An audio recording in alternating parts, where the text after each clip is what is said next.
Best and worst proposal शाळेत असे एकदम वर्स्ट प्रपोजल मी सांगेन की मी नाव नाही घेणार, पण शाळेत नाही तसं बऱ्यापैकी मोठं असताना.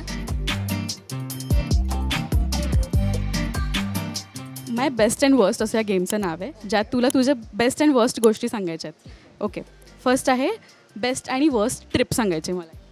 बेस्ट आणि वर्स्ट ट्रिप. वर्स्ट प्लॅन केला होता एक आणि झालं काहीतरी वेगळंच अशा प्रकारे. तर ठीक आहे, बेस्ट ट्रिप तर एनी माउंटेन ट्रिप ऑफ माईन. एकदा मी 2022मध्ये ना, हां 22मध्ये मी एका सोलो ट्रिपला गेलेले बीरला, आणि मी गेले होते 5 दिवसांसाठी आणि मी परत आले 15 दिवसांनी. कारण मी तिकडे गेले आणि मला परतच नाही यावंसं वाटलं. आणि मला तिथे सगळे सोलो मी 8 लोक भेटलो तिथे, जे सगळे सोलो आले होते आणि आमचा ग्रुप बनला. मग आम्ही बीरवरून दुसरीकडे फिरायला गेलो, तिथून तिसरीकडे फिरायला गेलो. असं करत करत मी 15-20 दिवसांनी मी घरी आले. सो ते अजून सगळे माझ्या खूप टचमध्ये आहेत, आम्ही सगळे एकमेकांच्या टचमध्ये आहोत. तर I feel that was one of my bestest trips. आणि वर्स्ट ट्रिप म्हणायची झाली ना, तर मला बीच आणि I am a mountain person आहे, त्याच्यामुळे मला गोव्याला गेलेले ट्रिप्स मला फारशा आवडत नाहीत. कारण एक तर तिथे खूप गरम होतं उन्हाळ्यात गेल्यावरती, आणि मी उन्हाळ्यातच गेले होते आणि माझ्या अंगाची नुसती लाई झाली होती. आणि मला असं झालं होतं की 4 दिवस राहायचं आहे, नको आपण आत्ताच जाऊया परत. 2 दिवस बास झाले, माझं मन भरलं समुद्र बघून. माउंटेन्स दाखवले असते तर मे बी तू एक्सटेंडही केली असते ट्रिप. गोव्यात जर थंड वातावरण असतं तर मी थांबले पण असते अजून. Best and worst cooking experience. Best and worst cooking experience. Best मला वर्स्ट आधी सांगते. मी जेव्हा पहिल्यांदा मुंबईत आले ना, तर तेव्हा मला खूप कमी गोष्टी बनवता यायच्या, कारण कधी एवढी वेळच पडली नव्हती ना घरी राहत असल्यामुळे.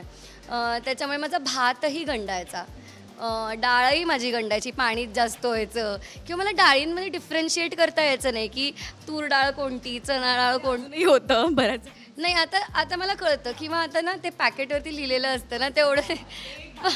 पण आधी तर मला खूप त्याच्यात कन्फ्युजन व्हायचं, म्हणजे ते वर्स्टच होतं. आणि बेस्ट एक्सपिरियन्स म्हणजे मी ना रिसेंटली काय म्हणतात, आंबोळी असते ना ते बनवायला शिकले. आंबोळी आणि प्रॉन्सची कोकोनट मिल्कमधली ग्रेव्ही, ह्या 2 गोष्टी मी नवीन बनवायला शिकले. आणि मी माझ्या फ्रेंड्सला घरी बोलवलं होतं आणि पहिल्यांदाच बनवत होते. सगळे एक्सपेरिमेंट्स असतात लोकांवरती माझे, तर पहिल्यांदाच बनवलं होतं.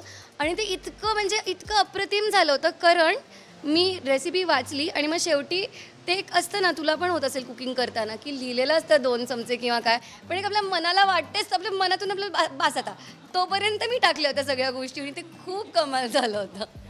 बरं, एक कॉन्ट्रोवर्शियल आहे थोडं, शाळेतलं फ्लॅशबॅक.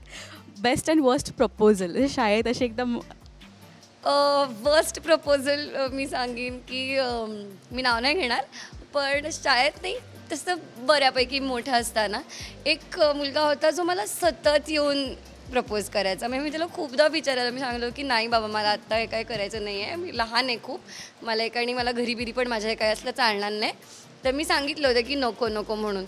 तर ते तर काही that I feel that was worst for him also, कारण मला खूप वेळा नाही म्हणायला लागलं त्याला. आणि बेस्ट प्रपोजल खरं सांगू का, तर अजूनपर्यंत यायचं आहे, खरंच सांगते. आणि म्हणजे अशा मुलाच्याच मी शोधात आहे जो बेस्ट प्रपोजल करेल मला. ऑनेस्टली उत्तर दिलं त्यासाठी थँक्यू सो मच.